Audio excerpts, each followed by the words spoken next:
Hi everyone, welcome back to my channel. ಇವತ್ತು ಒಂದು drinks ರೆಸಿಪಿಯನ್ನು share ಮಾಡ್ತಾ ಇದ್ದೀನಿ. ಈ ಸಮ್ಮರಿಗೆ ಈ ಡ್ರಿಂಕ್ಸ್ ತುಂಬಾ ಪರ್ಫೆಕ್ಟ್ ಅಂತಲೇ ಹೇಳಬಹುದು. ಮೊದಲಿಗೆ ನಾನಿಲ್ಲಿ ಸೊಂಪು ಶರ್ಬತ್ ಮಾಡೋದು ಹೇಗೆ ಅಂತ ತೋರಿಸ್ಕೊಡ್ತಾ ಇದ್ದೀನಿ.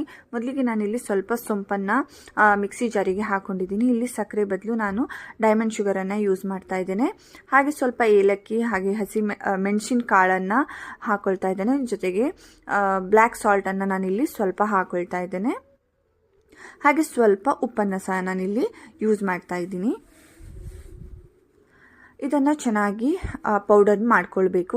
ನೀವು ಇದನ್ನು ಹೀಗೆ ಯೂಸ್ ಮಾಡ್ಬೋದು, ಇಲ್ಲಾಂದರೆ ಇದನ್ನು ಶೋಧಿಸ್ಕೊಳ್ಬೋದು. ಸ್ಟ್ರೈನ್ ಮಾಡಿ ನೀವು ಒಂದು ಡಬ್ಬದಲ್ಲಿ ಹಾಕಿ ಸ್ಟೋರ್ ಮಾಡಿ ಇಟ್ಕೊಳ್ಬಹುದು. ಇದನ್ನು ನಾನು ಸ್ಟೋರ್ ಮಾಡಿ ಇಟ್ಕೊಂಡಿದ್ದೀನಿ. ಆಲ್ಮೋಸ್ಟ್ ಎಲ್ಲ ಖಾಲಿ ಆಗಿಬಿಟ್ಟಿದೆ. ನಾನಿಲ್ಲಿ ಇವಾಗ ಶರ್ಬತ್ ಮಾಡೋದನ್ನು ಸಹ ತೋರಿಸ್ಕೊಡ್ತೀನಿ. ಮೊದಲಿಗೆ ನಾನಿಲ್ಲಿ ಒಂದು ಗ್ಲಾಸನ್ನು ತಗೊಳ್ತಾ ಇದ್ದೇನೆ. ಅದಕ್ಕೆ ಸ್ವಲ್ಪ ಪುದೀನವನ್ನು ಹಾಕೊಳ್ತಾ ಇದ್ದೇನೆ. ಪುದೀನವನ್ನು ಹಾಕಿಬಿಟ್ಟು ಇದರಲ್ಲಿ ಒಂದು ಗ್ಲಾಸ್ಗೆ 1 ಸ್ಪೂನ್ ಸಾಕಾಗತ್ತೆ, ಇಲ್ಲ 1/2 ಸ್ಪೂನ್ ಸಹ ಸಾಕಾಗತ್ತೆ.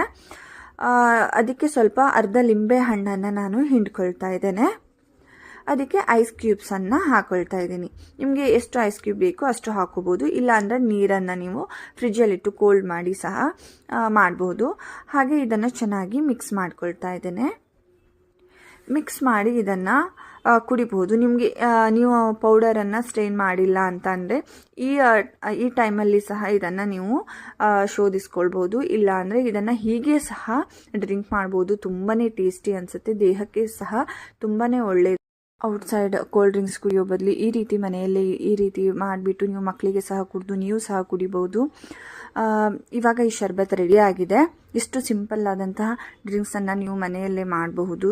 ಹಾಗೆ ತುಂಬ ಹೆಲ್ದಿ ಡ್ರಿಂಕ್ ಅಂತಲೇ ಹೇಳ್ಬೋದು. ಇದನ್ನು ನೀವು ಸಹ ಇದನ್ನು ಒಂದ್ಸಲ ಟ್ರೈ ಮಾಡಿ. Thank you for watching. Please subscribe to my channel. Thank you.